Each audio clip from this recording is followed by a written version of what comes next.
Oi, gente, tudo bem com vocês? Espero de coração que sim. Linda e abençoada semana para todos nós. Hoje vou tratar de um tema, tá bom? Que ele vem ser um pouquinho polêmico, mas tão importante quanto todo esse processo que acontece no ambiente escolar. Principalmente para os papais, meus papais maravilhosos que estão aqui assistindo esse vídeo comigo.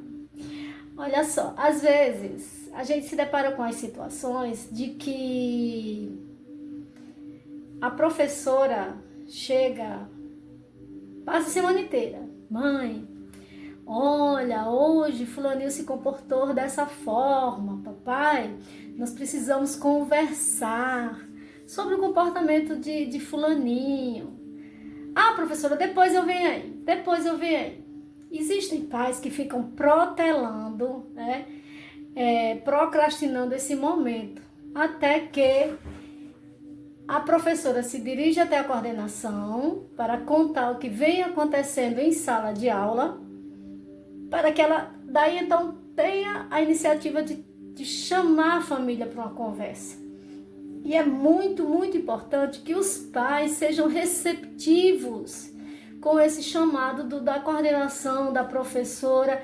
Afinal de contas, a escola, o coordenador, os professores, eles se preocupam com o bem-estar da criança, principalmente agora, volta a falar da era da escola em tempo integral.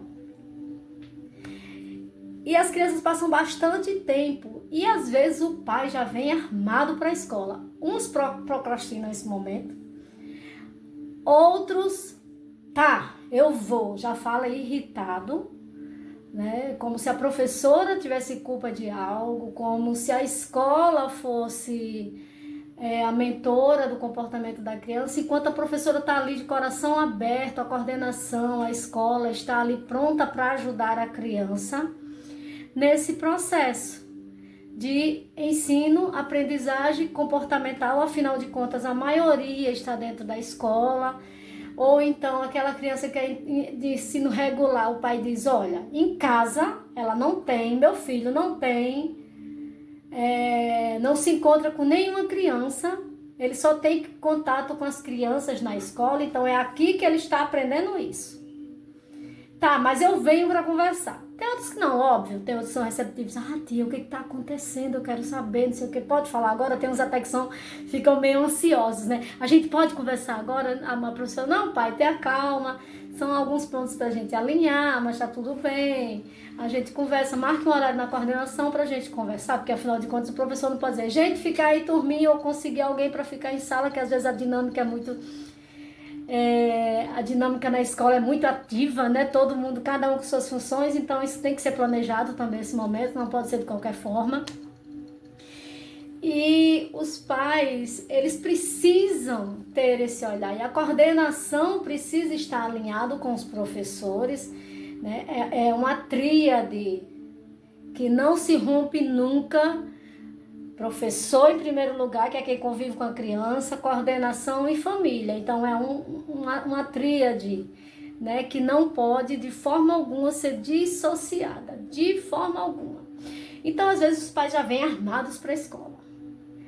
Olha, professor, a culpa não é minha, na escola que ele está aprendendo isso. Como se os pais não tivessem abertos e às vezes lá dentro do pai ele tem culpa. Ele se sente culpado pelo comportamento do filho, só que ele não assume. Porque, às vezes, a família, elas priorizam outras coisas.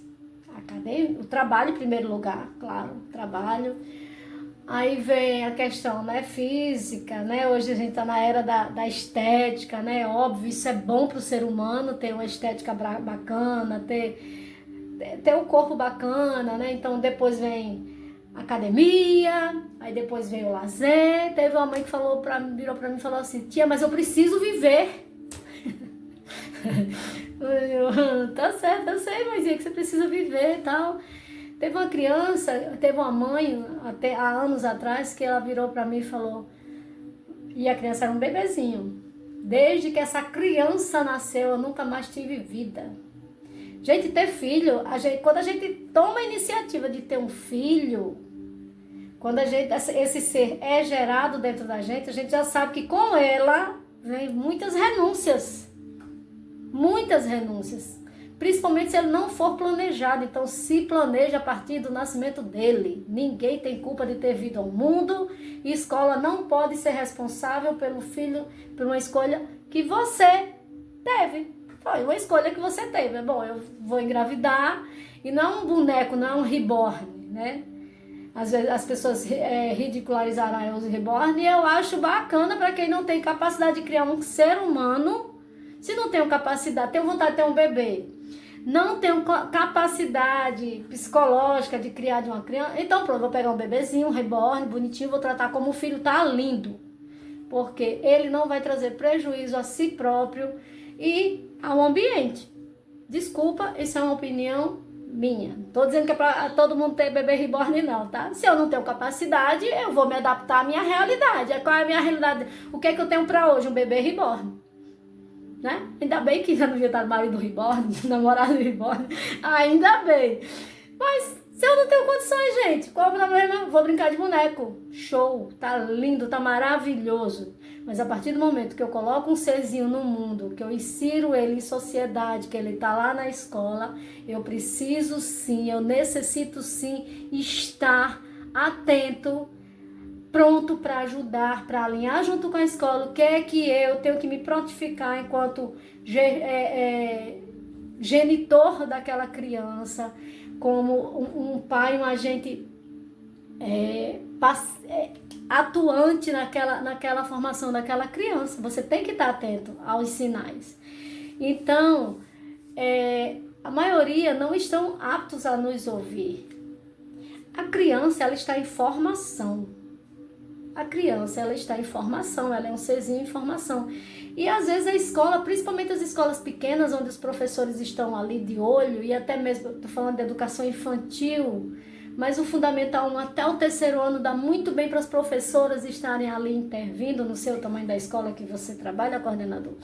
Mas a maioria está assim atenta às atitudes. Professor, olha, professor tem um radar, tem um olho que nem coruja tem. É por isso que o símbolo, né, que nem é a coruja, mas o povo adotou a coruja para a pedagogia, é que nós temos um olhar bem aguçadozinho com a cada dia de desenvolvimento da criança.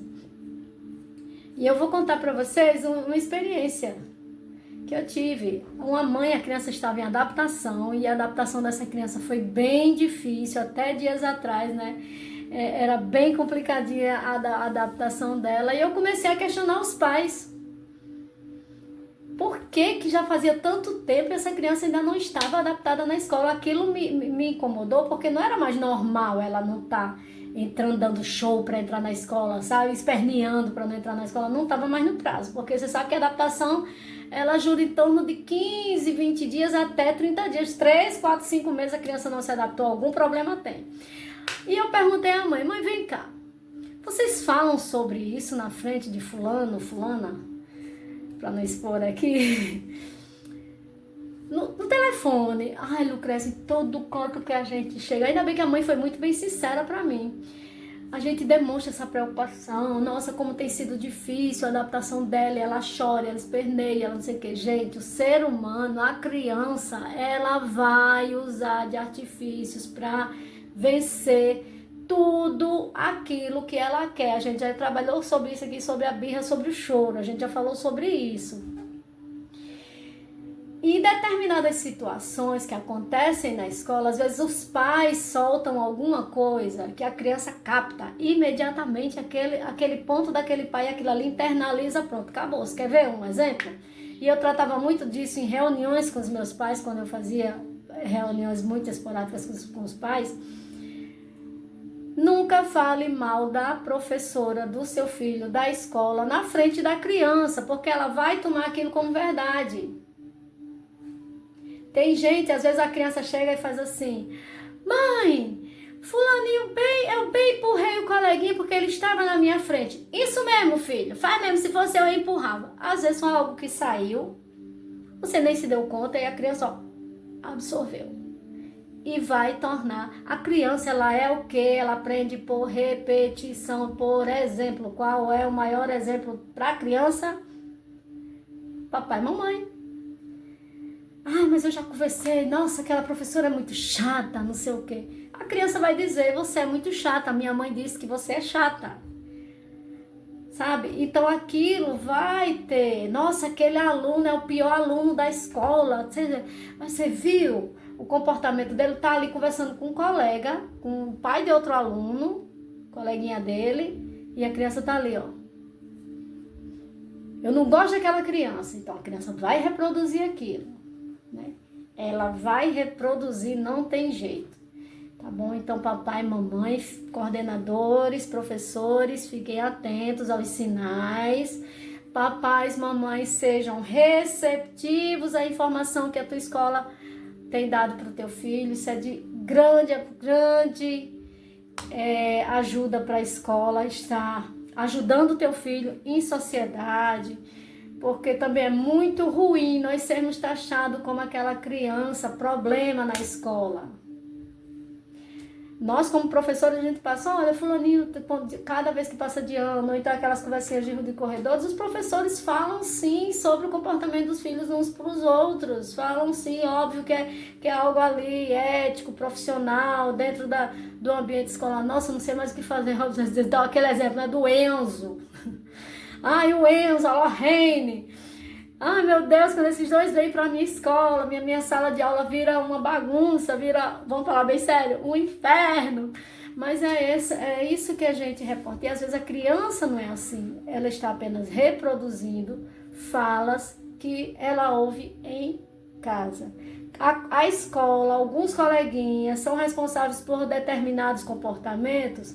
São sim, claro que são. Nem tudo é culpa dos pais. Às vezes remete à escola também, mas a gente também precisa, enquanto está dentro da escola, o professor está ali fazendo a intermediação adequada. Mas quando isso vai para além do muro da sala de aula, para além, então ouça papai e mamãe, ouça a professora, não venha armado. Tudo que a escola chama vocês para uma conversa, pode ter certeza que não é reclamação, e sim é uma troca de experiência, coisas até mesmo que vocês não sabem que está acontecendo porque é interno, é lá na escola. E se o professor se omitir, ele está sendo cúmplice de um mau comportamento da criança. E não é isso que a gente quer. A gente quer que a criança caminhe de forma saudável, a criança, que ela seja aquele serzinho maravilhoso que a gente ama, que todos nós amamos, e que o comportamentozinho dela tá tendo uma desregulagem ali no meio do caminho, por isso a gente precisa da ajuda da família, tá bom? Espero ter ajudado vocês com esse vídeo e até o próximo.